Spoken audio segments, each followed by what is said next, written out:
I went to my dad's because Kevin was there after we recorded last time. I remember like the echo, and I said that to Kevin, and my dad's like, "Oh, well, they need a producer," because apparently, like, my dad was asking Kevin questions about it. He's like, "So what is it?" And like all this stuff. Yeah. Oh, he's interested. Yeah, I guess. Have an avid listener. My dad's our number one fan. Well, taking sponsors. Oh, he can absolutely sponsor us. But he can have any say in what we do. No, absolutely not. This episode is brought to you by T. Hayes Plastering. That sounds legit. It is. I like that. That's his actual business. No, I know. It just sounds good. Yeah. I wonder like how much we could charge him. Like $80. What? What's the family discount? I got $2. No, he pays us. Oh, like yeah. 500? Yeah, I feel like that's fair. What'd you say? 500? Yeah. I feel like that's so fair. That is the family discount, and that's our family discount to him. Exactly. If you want to put your business up here, $5,000. Honestly, we're a little bit, priceless if you ask me that. Now for a break for our sponsors. So you can listen to our sponsors. Quince.com. No, just kidding. Come here, we will plaster up your home. You need something to be home plastered? We'll be there home plastering you. Well, all the like... Come sponsor us. I'm telling you, we're making it big. I already know. I've gone to quince.com. Yep. I'll go to stamps.com if I must. We have stickers. We can mail out a sticker. I haven't gone to any of these places except for that one shake place because, I was like trying to be healthy, whatever. But listen, if you're willing to sponsor, I'm willing to visit. And I feel like that's a fair trade. How do you feel about people who like the podcasters that like read out the commercials and they obviously don't use the product? They're like, I love Liquid IV. Yeah. It's like, oh, really? You use Liquid IV every day? I'm like, I want to know how many things. First of all, how many of these things have you actually tried? Okay. Second of all, how do you love every single thing? Like, how do you feel about that? Honestly, give me the money and I'll love it too. You know what I mean? I love it. Okay, good. Shit. All right, so hey ghoulies, and welcome back to the Hot Ghouls Club. And welcome back, because I'm telling you right now, today's episode is going to be on and popping about what's going on in the world near you. Near you. We're going to actually 40 years ago, right? Well, yeah. Not in a world near you, but a world near somebody. Somebody somewhere. I'm sure there's what's that called? Time travel. You think that's real? Absolutely, I think that's real. I think everything that's ever been made up is real, and I mean it. I'll stand by it. That's my man. I'm gonna stick beside him. That's my man. Yeah. Or that's your man. Yeah. I'm gonna stick beside him. All right, Jamie. Well, this is Tara. Oh, this is Jamie. I don't think we introduced ourselves the last time. We either. did. We're doing a double recording today, so we're acting like we've already told you all this, but we have not. Just so you know where our brains are at. Pride. Happy New Year's. Happy New Year's. We're recording this on New Year's Day. Yes. So we hope everyone had a happy and safe New Year's. And that nobody drove drunk or got in trouble. We did hear about some tragic things that happened. Oh my gosh, New Orleans. It was horrible. My father told me about that. Somebody just drove into Bourbon Street. That guy's whoever that person is. I get goosebumps thinking about whatever monster. World is so sad and scary, and it's just so annoying. Yeah, 10 people have passed. And 30 more people have just been injured. Yeah, absolutely. My heart goes out to everybody that's going through that and have family and friends affected by that. That's completely fucked up, and I don't understand why humans have to hurt humans. It's kind of wild to me. It's a wild concept. I completely agree. Fuck that person. They don't get light. No, fuck him. So, back to the case.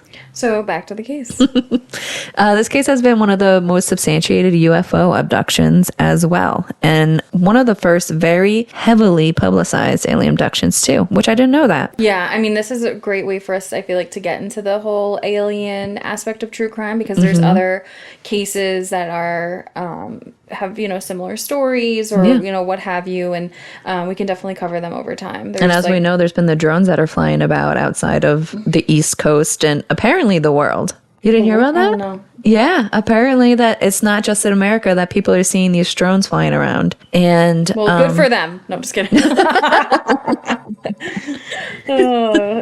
We've talked about it. There's something so strange about these drones. I genuinely cannot get my brain to care. I just don't understand why. See, then that blows my mind. That blows Jamie's mind, because I also think it is kind of crazy, because shouldn't we care? But like, I don't know if I'm just so burnt out in a shell of a human being. You know what? That's fair. I can't do much more at this point. We're in our young 30s, and I feel like that's speaking for our generation as a solid. Yeah, like I could use like a good 2 months off right now.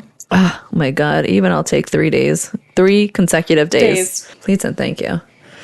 But yeah, the drones, look out for them. They're in the sky. they're not leaving, and they're not telling us what they are. So They don't know. which honestly was an inspiration. So thank you, drones, to inspire me to this piece, because we're going to be getting into Betty and Barney Hill. So they lived in Portsmouth, New Hampshire, and they lived there as an interracial couple that were married in 1960. Amazing. They were, I know, love them. They were both known to be very hardworking people within their community, and Betty worked as a social worker while she specialized in handling child welfare cases. And then Barney worked for the postal office, oftentimes working doubles and overnights, driving as far as 60 miles to his work destination and back. As an interracial couple in the 60s, the two did face a lot of challenges that were prevalent during that time, because unfortunately interracial coupling was viewed as socially unacceptable back then. And I'm sure that's still prevalent in parts of America today. I mean, at 1,000,000%. People are Bible trash, Belt. even in New York. I mean, So true. even you like, know? yeah, I have friends that are in a Interracial. yeah, okay, relationship. Thank you. I'm in one. Oh yeah.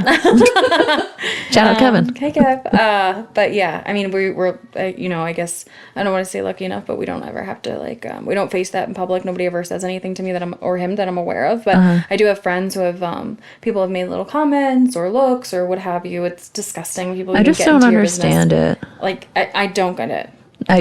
That's one of the biggest things that I've heard, that people with interracial, same sex, like all that, intersex relationships, they all have these common denominators of like people like butting into their business or whatever. First of all, how does it affect you? Second of all, how does it, like, why are you upset? Like, that's so weird to be mad at, or It's like, creepy. you know, it's so weird. It's so creepy.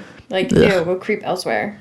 Creep elsewhere. Go Let creep an on the alien fact that take you. Both of your cousins are married. I hope an alien takes that person that gets creeped, each other. like has the nerve to even think. No, don't even allow them to have like a cool story about being abducted by an alien. I hope that you get gaslit, whoever you are. Yeah, On the daily. right now, wherever you're. I hope you shit your fucking pants right in your diaper. Diaper. Do you know people wear diapers for New York City on to watch the ball drop? Sick. I saw the video last night I'm of when they opened the disgusted. gate and people charged to New York City. For context, people were like an hour and a half or so outside of New York City. And I couldn't be bothered more. I did go to this like Manhattan once for the ball drop. Not for the ball drop. I was in a club. I was nowhere near Times Square. Okay, yeah. And then I've gone to Brooklyn a couple times. Yeah. In the club. Okay. Club. I'm nowhere near the ball drop. See, we're all Times friends Square. in the club, because that's okay. But to be outside, standing from like 4 o'clock in the morning, pissing in your fucking diaper, Facts. to watch this thing drop. To watch the most There was anticlimactic. somebody going around asking for trivia questions, and if you got it right, the prize was a diaper. I shit you not. I hate this world.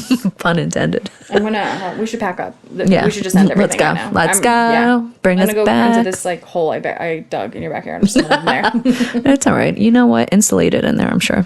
Me and Kevin, the cat, not Kevin, my boyfriend. I have a cat named Kevin. He's pretty great. He's a pee-pee boy. I love him. So back to it. Sorry. Sorry. I forget where I was. Right. As another example, too, to really put into perspective about the challenges that they were facing for loving each other, was that Martin Luther King Jr. gave his world-renowned speech of I Have a Dream in 1963. So that was just 3 years after they got married. So obviously the civil rights movement was on and popping during that time. And it was in 1961, Betty and Barney Hill took an impromptu trip to Niagara Falls with less than $100 in their pocket and a serious need to get away and relax. This was a trip that was about 60 months after they got married, and they decided to dub it as their belated honeymoon, as they didn't take one right after marriage. And they decided to go there by doing a road trip, and it was about a 5 hours drive from where they lived in Portsmouth to get to Niagara Falls. They had planned a 3-day trip in total for this vacation. And they had planned to head back down on the 3rd day. Getting there and while being there, everything went as expected. They had a great time. It was the last day when they started their travels down from Canada late in the evening. And it was on September 19th that they planned to get home around 2 a.m. that following Wednesday morning on the 20th, because they wanted to beat out an expected hurricane that was heading for the East Coast. So when they got to Vermont, they decided to stop, refuel their bodies, and around 10 p.m. they left the diner to finish the rest of the drive down. What they didn't know was that after leaving the diner in Vermont that their lives were about to change forever, and they were about to go down in history as a couple that survived an alien abduction. Ooh. All because they went to Niagara Falls. My mom and dad went there recently. They said, wouldn't go again. Don't recommend. It's horrible now. It's just so overcrowded. And they drove too. So from here, it's like an 9 to 10 hour drive. Yeah, I've been to Niagara Falls once on the U.S. side. Did you drive? I was a child. But Did somebody drive? Yeah, drove. Yeah. The driving was done. Yeah. It was me, my grandma, my aunt, and some of my cousins. Oh, that's cute. Was it a girls' trip or mixed? No, there was mixed. But only some people went. I kind of remember it. I do remember like going into like the caves, like that are underneath the falls. That's fun. Yeah, I don't know if I would go. I mean, I would go, but I would go to Canada because I hear it's a lot more fun over there. Yeah, like, hey guys, came to see this, but I'm gonna go see all the funner stuff. Like a day, and then go to go into Canada to land and see what's going on. It's a beautiful thing to see. It's huge. Yeah, my mom and dad had pictures, and it was gorgeous looking. And then also to paint the picture of how all of this went down for Betty and Barney was that they were in their vehicle driving through the White Mountains, and this was located in the northern part of New Hampshire. By the way, the White Mountain Range, or the White Mountains, which is a mountain range, is a part of the Appalachian Mountains. And if you didn't know, the Appalachian Mountains is like a whole bunch of fuckery. Yeah. Some people call it Appalachian. Appalachian. Or Appalachian. We could probably do a couple of episodes on them. Oh, for sure. Heard another podcast do it on, I think it was like the Caulfields and the Haddons or something. I'd have to look that up, but that's crazy up in the Appalachian places, okay? Oh, dude, for real. It goes from mass disappearances, a whole like group of people can be living there that's like completely separated from like 21st way of living. Hillside Lies type shit. 1,000,000%. Scary, ooky, spooky, but yeah, there's a lot of information, a lot of different stories that I'm sure we're going to dive into multiple. Yeah, definitely nationally. Along the way. Like national parks, that just got me thinking too. So they're about 2 hours away from their hometown, being that it's so close. Sorry, I know. I was just gonna ask you. They were only 2 hours away from home when they left the diner. No, not when they left the diner, but when they got into the White Mountain Range, when they were driving through that, where everything by the time they got everything out. Okay. Yeah. So, which I didn't know, but I found that out. When I found that, I was like, oh my God, I didn't know they were like literally like the last bit of their drive. That stinks. So here they first make notice of some strange bright light that's off in the sky.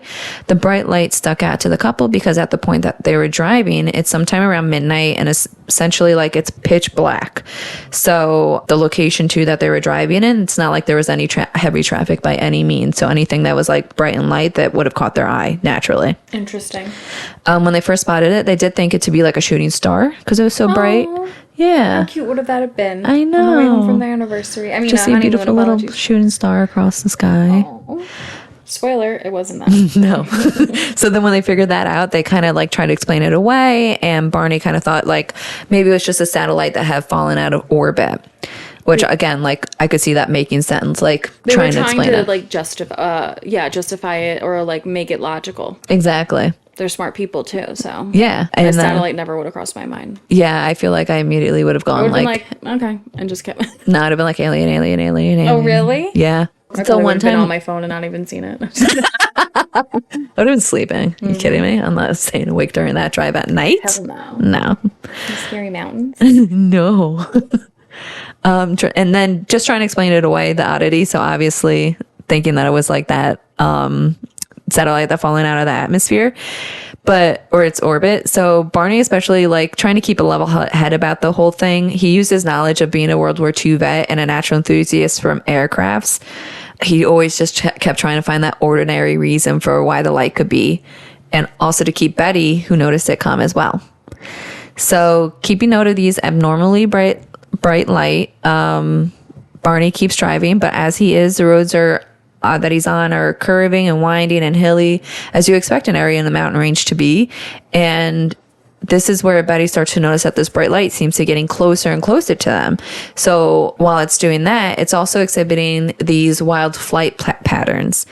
Betty's entranced by this and what she's seeing. So she recounts the lights to almost be always above the car. And there would be these moments where the light seemingly disappears behind tree lines and mountain range, and for them to reappear shortly after. So always like zigzagging throughout the night sky. And it was like high up in the sky. Yeah. That's weird. And it was behind them or in front of them? It was behind them. So like trailing them almost, but it was like not obviously trailing them immediately, or no, obvious at this point. Like they're like, girl, I'm hitting a hard left turn. Why are you still back there? Like behind me. Like and like the way that they describe it, it's like disappearing. At one point they said it like disappears behind the moon and then comes back. So like traveling at these crazy speeds. Yeah. Okay. Says after a few miles down the road, Barney and Betty's curiosity gets the best of them, and Barney pulls off to the side of the road, and Barney, no, and they step out of at the first. What the fuck? That's literally like the basis of every story, right? It's like you have these two assholes that like go home. What's this thing? I want to go check it out. Is that man standing over there with a knife covered in blood? Sir, do you need help? Oh, did you hear that scream? Nope. Mm-mm. Go home, mama. As a matter of fact, I'm blind in my left eye. I'm blind. I'm legally blind. So Betty, she's all for it, right? So she's like really wanting to know what this light is. She grabs the binoculars that they had, presumably to like get better look at Niagara Falls. And Barney, being the like World War II vet, he grabs the gun that he brought with him. Oh, okay, Barney, fuck it up. And they both step out of the car to get a better look. It's here that Barney recounts in a therapy session seeing a pancake-shaped object the size of a jet hovering about 100 or so feet in the sky above a clearing that they're near. That's kind of low. Yeah, they finally, as soon as they pull off, this thing gets like super close to them, right? So they really get like a good visual. It's, still a good amount of distance, and you want to get Betty wants to get a good view. And this is how she's able to describe what this UFO had, which was these huge windows where you could see inside. And then inside these windows, you could see these gray humanoid looking creatures in suits, like Men in Black stat. Okay. And Betty's giving him this information that this is not just a spacecraft, but this is an aircraft. Aircraft, yes. Yeah. It's not just an aircraft, it's a spacecraft. It's not clearly man-made. Yep. Barney, he's like, okay, I think you're onto something, because like the moment that he stepped out and he saw the size, the sheer mass of it, he was like, stop making excuses, because he knew, being the like enjoying aircrafts and stuff, that the size would have had some sort of engine roaring that he could have heard. Oh, it was silent. Silent. Oh, that's so creepy. There's nothing. So he remembers that like as soon as that happens, he hears, do not reach for your gun. Keep your gun down. And no matter how hard he's trying, so he just like, he found himself that he could not go against the wishes of these creatures that he's hearing in his head. What he did have, and what they did realize that the both of them could do, was to leave, like book it. And that's what they did, because they realized very quickly within, in real time that what they were looking at was a UFO. And him and Betty got back in the car and they drove out of there like a bat out of hell. Betty and Barney are trying to get as far away from whatever it was that they saw hovering in that field. It wasn't long until they saw the bright lights again start to follow them. And they noted that the light ended up getting closer and closer to their car now. Bold. As hard as they were driving, as fast as they were going, they just couldn't get away from it. And all of a sudden that they started hearing this beeping coming from the inside of their trunk. And then the two of them remember feeling drowsy. And then that was it. They lost consciousness. Oh, no. Yep. And after that was the last thing that they remember after waking up in their home that next following morning. Their car was outside their home? Their car was outside the home. They had no recollection of how they actually got home. But they did notice that there is differences to their clothes that they could not explain how it happened. With Barney having his shoes being scuffed up, the binoculars that they had gotten a broken strap. Betty actually had a rip and stain on her dress, and both of their watches had stopped working. And then just for you guys to know that's listening, we're going to have a lot of these photos that I'm describing right now up on our socials. They took photos of it? Yeah. They actually kept her dress. They have it at the University of New Hampshire. Oh, wow. That's cool. Yeah. So now it's the morning, obviously, like we were saying, or I was saying, is September 20th. And Betty and Barney, they're looking at each other and they're discovering all these changes that they have to their clothes. And they start to realize fairly quickly that they have no idea how they got them. In fact, the more they try and go over their night together, the more they come to notice that they both have one shared memory of when they lost their memory. And then that moment is after hearing the beeping that was coming from their trunk of their car. Without being able to come up to a decision or to come up with a memory of what happened to them, Betty decides to go and find out that what she saw that night, or she remembers what she saw that night, and she decides to go to the library, and she starts to take out these books and trying to better understand of aliens and UFOs. And she ends up reading about the NICAP, which is the National Investigations Committee on Aerial Phenomena. After this, Betty is getting more information on her and Barney's experience. There she can find like shared or noted like experiences from other people that have like encounters other people have had. Yes, thank you. Okay, yeah. okay. And she decides to put a call into the Air Force to report what happened to them with raised concerns of radiation for the calling. Can I speak to the Air Force, please? Can I speak to your manager? I want to speak to the president of the Air Force. Can I get to your CEO? What? Oh, wait, the president's the president of the Air Force? Well, he's the commander-in-chief, so I was just joking. That makes sense. Not that he does anything. Any of them. No. Idiots. Idiot. Pure idiot. It's after this that word got out of their abduction and pretty quickly became known around the world as having one of the most credible alien abduction stories. Before Betty and Barney's alien abduction story, though, is when you did hear about an alien encounter, it was always kind of friendly. Like, there was nothing, there's no experiments being had. There was nothing like ominous tone to it.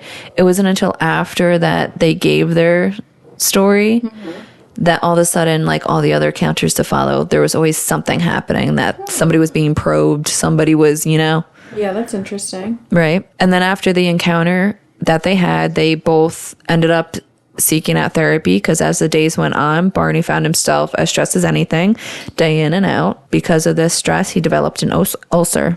Oh, Barney. I know. And for Betty, she finds herself that she's very rarely able to make it through a night without having these insanely vivid dreams or nightmares. She felt no matter how hard her and Barney tried to carry on with their normal lives, they just couldn't easily accept what happened to them. And they needed help to navigate how to do that. So it was with Benjamin Simon, a psychologist that is also trained in hypnotherapy, that they were able to find this help that they both needed. And the couple with Benjamin tried out hypnotherapy. Okay. And they were trying to see if they could find those 2 missing hours, and this method actually works for them. Okay, do tell. Do tell. Oh my gosh. I just completely minimized my story. They said, shh, don't let it out. You don't need to tell the world what we've done to Betty and Barney. I'm telling the world. These poor people. So what they are able to piece together is that a vessel deployed from the UFO was what landed on their car and was the means that put them to sleep and sedate the Hills. So that was like the beeping and the noise that they heard. One. Two. No, second thing. And then the two, they were then led up to a long ramp into a spaceship. It was on the walk that this ramp, Betty says that she remembers calling out for Barney, and being the only thing she was able to see or able to do was that inside of her control was when she saw him. So then on the walk, she calls out for Barney. She says the only thing she remembers being able to do that was inside of her control was to do that. And she says when she saw him walking with her, that he looked to be sleepwalking, like in a trance-like state. So when they got inside too, then they ended up being separated and they were both led into their own rooms. That would be so scary. Imagine having some sort of like... Not only being abducted, but then separated from the only other being in that situation that you know. And like your husband too, that's like your comfort person. No. So sad. Oh, okay, go on. But this is like the rest of the story is like very interesting. So when they get inside and they're separated into the rooms, they recall that it looked to be a spacious room with like silver walls, floors, and ceilings, and that the walls looked to be like curved, creating like this like rounded room shape. Okay, go off. Interior design. Right. They said, we love a nice minimalism style. Wait, was it Kim Kardashian's home? Oh my God. Kim, there's something you're not telling us. Babe. Your sister's going to jail. We figured it out. That's why she's always timeless. Think about it. She doesn't age. Yeah, baby, that's the Botox. Okay. Well. And also or being the sacrifices. You're right. Okay. You're right. It's the work of the devil. Or the Illuminati. Sponsored by the Illuminati. I mean, hey, you want to throw us a couple mil? I'll do whichever you want. Yeah. Unless it's like... I'll be your puppet. No, I'm just kidding. I'd be a horrible puppet. Isn't like Diddy, like, isn't he a part of the Illuminati? No, I actually don't think the Illuminati is real. You don't? I think wouldn't even give real. Diddy any of that credit. He's a fucking slime ball. He's such a piece of shit. Money. So fucking foul. Foul. You. You. Love 50 Cent, by the way. Just want to shout out 50. 50? Yeah, Have you ever 50. saw the 50 thing? No. A little backstory, another Bravo thing. Lala Kent is on Vanderpump Rules, or was. It's canceled now. And her husband / boyfriend, whatever, was this guy, Randall Emmett, who was like some sort of movie or music producer or whatever. He apparently borrowed like $1 million of some crap from 50. And like... Borrowed $1 million. Wild. I think it might have been $1 million. I don't even know if it was that much. But still, he borrowed money from 50. But then Lala and Randall just started going off on like social media about something. So it had nothing to do with 50. So 50 decided to step in and be like, you know what? If you want to talk all this shit, you owe me this money and yada yada. And then he also released the text messages of Randall being like, I'm so sorry, like I'm sending you the money, but he kept accidentally calling him Fofty. So he's like, please Fofty. Please Fofty. Please Fofty. So entertaining. Please Fofty, may I have some? That's the one thing about I was gonna say Eminem about 50 Cent is that he comes with receipts. Like that dude. He comes with receipts. And a grudge. That man can hold a grudge like I've never heard in my life. Never. And he'll like go dormant with it. And he does like he'll go dormant for 3 decades. Absolutely. And then he'll come out and you're like, wait, what? Oh no, apparently he's like when they first met, he was like, this guy, like, fuck this guy. No, I mean, whatever shit he has on him. Not that I think that, I really hope sure 50 he has never does. been involved. No, I mean, God, I hope not, but sorry, celebrities, y'all a bunch of sketchy group. No, you absolutely are a bunch of sketches. So, fuck celebrities, back to the aliens. Yeah, back to the better things. The aliens did end up having, in, I guess, a Diddy style, Betty and Barney take off their clothes. Oh, tea. Baby oil. You see how that transitioned? Mm-hmm. And they placed themselves. I just heard you say baby oil. Mm-hmm. Sorry. That's how they probed them. That's fucking wild, dude. That guy. That. So I can't. It's like a D&D quest. Oh my! Scary one. It's like a level 10 quest. That's what'll be my quest when I'm a DM. Oh, how do you survive the caves Diddy of party. Diddy? It's a Diddy white party. Ew. The whole campaign is just a Diddy white party. That's like you dress the whole entire room up in white. It's like a freaking sacrifice. So they had them take off their clothes, and then they had Betty and Barney get on top of tables that were in the center of the room. Betty actually recalls that the tables that were there, they were so small that her legs were hanging off of it. I would be like, are you kidding me? I'm tiny. Like, don't you have room in the budget for... Like, are you trying to tell me I'm fucking big? She gets a complex instead. Yeah, right? She's like anorexic the rest of her life. She gets surgery to become shorter. Me. Also me. I'm a tall bitch. So then in these rooms separated, the aliens, they then ran different tests on the hills. They took their samples by ripping pieces of their hair out by the follicles, collected nail clippings. They collected skin samples by scraping parts of their skin. And then the hills actually noticed that they were collecting these samples and they were putting them to like glass-like slides. Oh. Like during all this. Okay. Like a true like lab rat type deal. Like, okay. Like a Earthbound. What are you doing with that? Am I reimbursed? Tea. Yeah, you get paid for your like platelets here. Yeah. Okay. They would be so sick of us if they abducted us. I'd be like, that's $50. I'm keeping count. You know how much money I could say I'd sell this hair for? And you're gonna pluck it out of my head? Absolutely. You're doing the most and I'm charging the most. I'm charging the most.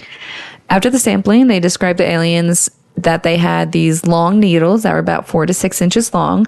And then they used those needles to probe the hills by sticking the needles into their heads, their arms, their legs, and in Betty's case, they stuck one of those needles into her abdomen as means of a pregnancy test. Now, I don't know, like, if you're a listener and you're out there and you've heard about an amniocentesis, I've gotten that done, and it's literally like that. Like, it's a 4 to 6 inch needle, and they tap it into your stomach, and then they go, bam, right into your abdomen to get into the amniotic fluid. No numbing, by the way. I'm a child. They just here. teep, teep, teep.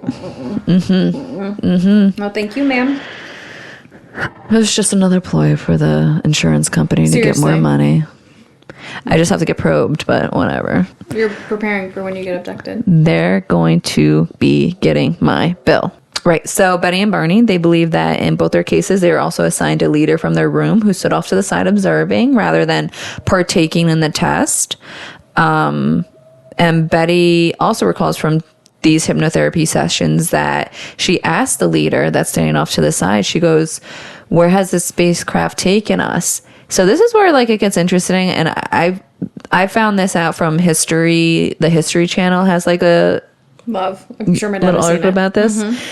She said that they were like joking back and forth, her and the alien. Excuse me? Yeah, like haha hee hee. Like she was like, "Where are you taking us?" And the alien's like, huh, "If you even know constellations, what's the point of telling you?" I was like, They spoke English? apparently. Love that. And she was like, "I don't know, just tell me," like kind of deal. Maybe I do. And Like like an they showed her astronomer. a map. Apparently, they showed her a map of the constellation that they were in. And it was... Oh, it was they didn't know at the time, but a few years later, there's this woman named something Fish. What's her name? Marjorie Love Fish. that. That is a fun name. She attempted to interpret this map, and her findings led her to believe that it was of a constellation that we've named Zeta Reticuli. That's weird. But this constellation is also, it houses other claims to it. So outside of Betty and Barney's case, it's also come to find out that there is these supposed alien bodies that were found in the 70s and 80s and autopsied that are from this constellation.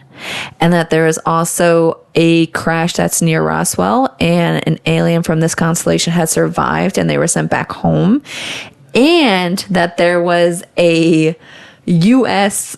like a foreign exchange program where we were sending Americans to this constellation with the aliens, and the aliens would like send us their Kim Kardashian.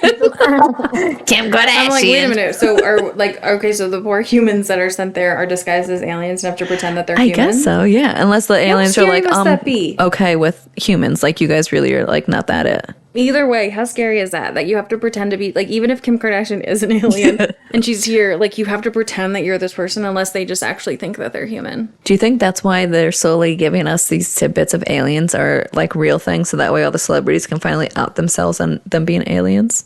No, I wouldn't give I wouldn't give just me. celebrities that much credit. Yeah. Apparently it was said Probably that celebrities politicians. are like, so definitely politicians. Slimy little bitches. Well, I mean, that could be being too mean to aliens, too. That's true. I mean, if Mitch McConnell's an alien, I'm sorry to He's like the aliens. downgrade, like the worst alien that... He, like, can't even talk anymore. I don't even know that guy. He's something in the... Right, so back to the probing. So she was so the joking probe. around, and then the constellation was one that's already been linked to other ones, and then we got into that, and then go. And then essentially that kind of like wraps up what happened to them. They didn't really like say too much after that. And the best that they have is like once that's unearthed in their hypnotherapy sessions that they brought them back to the car, and in a trance-like state they got back to their house. Okay. And like that's where They drove? wakes to, yeah. And then after that, they blow up in history. They go to different talk shows, different interviews. They get this newfound status where they actually use that, and they put themselves respectfully into their old and new passions, with Barney and Betty both already in the civil rights movement, and being members of the NAACP, the National Association for Advancement of Colored People. And Barney sat on the board of the local U.S. Civil Rights Commission. And everything about the Hills went through, they both continue strong on the path that essentially paved out for themselves, with writing a book on their own experience, and then Betty also continuing her scientific research and being well known within the scientific community. And that all kind of continued until her death in 2004. But unfortunately, with Barney's case, him still being known as a well-known activist for civil rights, he did end up dying in 1969. 8 years after all of this, because he passed early at the age of 46 from a cerebral hemorrhage. Yeah, so that's really sad. I think, like you mentioned, like he was super stressed out from it. Yeah. It could have been obviously like a very traumatic event for him, especially like I think it was traumatic for them not knowing, and then there was a new level of trauma knowing what happened to them, and that even though, like, I guess you could say devil's advocate that it didn't seem like everything that they were put through was like that bad necessarily, and they did get home safe, but that is such a invasion of your personal space, and such like they put them in such a vulnerable position if this is all true, that it's such a violation, and you just feel so violated. So that must have really changed them. Oh, absolutely. But what I loved hearing about them is that even though they went through this event, and they did use it, I think, to gain, not necessarily use it, but it gave them some notoriety, and to be well known, and then they turned that into... they saw an opportunity. They were able to... But they did good things with it. Exactly. Which is not common. And I think that speaks to their character, because I know a lot of things with them in this case is that obviously it's hard to... Although it's considered one of the more substantiated cases of alien abduction, it's hard to prove it. You know, you don't have the... It's always hard to prove. Yeah. I mean, it's like... an alien abduction. Yeah, it's hard to prove. Either you believe it or you don't, and you kind of take it as it is. And a lot of people were saying that they made up this story. They're smart people. They obviously have the means to do it. They're smart enough that they could have done that. But even if that was the case, I think good for them, because guess what? They really, truly made their community a better place. They stayed being an activist, a social activist with civil rights movement, and Betty stayed within the scientific community, and she kept her research there. Even if it's not true, she still bettered the world with figuring out, or, you know, I don't know. I can't. It would be really hard for me to lean towards the making up. I mean, I guess so, yes and no, but for them to both be able to recount very similar stories while under hypnosis, and then that's corroborated by somebody who's an accredited psychologist, and, you know, it's not like I don't know if he got anything out of it.